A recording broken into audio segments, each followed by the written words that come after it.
Ujui kesho yako, lakini yeye na usomi wake akiwa mwalimu wa chuo kikuu alijiunga na chama chetu. Na alijiunga na chama chetu kwa sababu ya misimamo yetu kwamba nchi hii ni ya kwetu, ina ukubwa wa kilomita za mraba 945 na rasilimali nyingi za kutisha, nchi pekee yenye Tanzania. Anataka kuona rasilimali hizo zinatumika kwa ajili yetu sote na sio kwa ajili ya kikundi cha watu wachache. Ndio maana alijiunga na chama chetu na amekufa akiwa kwenye chama chetu. Askofu anasema alikuwa mtu mwenye misimamo, amekuwa mbunge, aliamini kwamba rasilimali za nchi hii ni za kwetu sote, na alijiunga kupigania haki na usawa.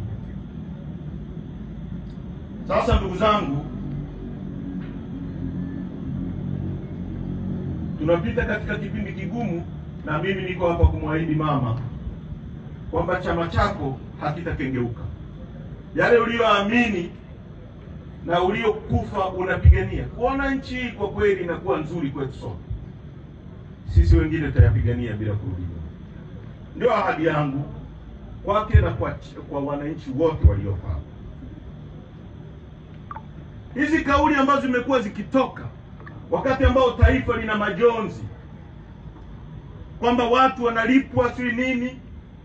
Nani aliyemlipa Mwalimu Nyerere kupigania uhuru wa nchi? Nani aliyemlipa Kwame Nkrumah kupigania uhuru wa Ghana? Nani aliyemlipa Mandela kupigania uhuru?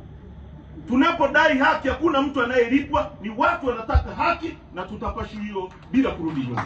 Mungu awabariki sana, na mama yetu tunakuaga, tunakuahidi kwamba tutapigania yale uyaamini uende kwa neema ya Mungu. Poleni sana familia, poleni sana kanisa. Asanteni kwa kunisikiliza. Naomba nikabidhi rambirambi zetu kwa ndugu yetu wa Maka Kayihura. Mimi namjua kwa jina la GK. Asanteni sana. Asante sana. Mungu awabariki sana Chadema kwa uwepo wenu.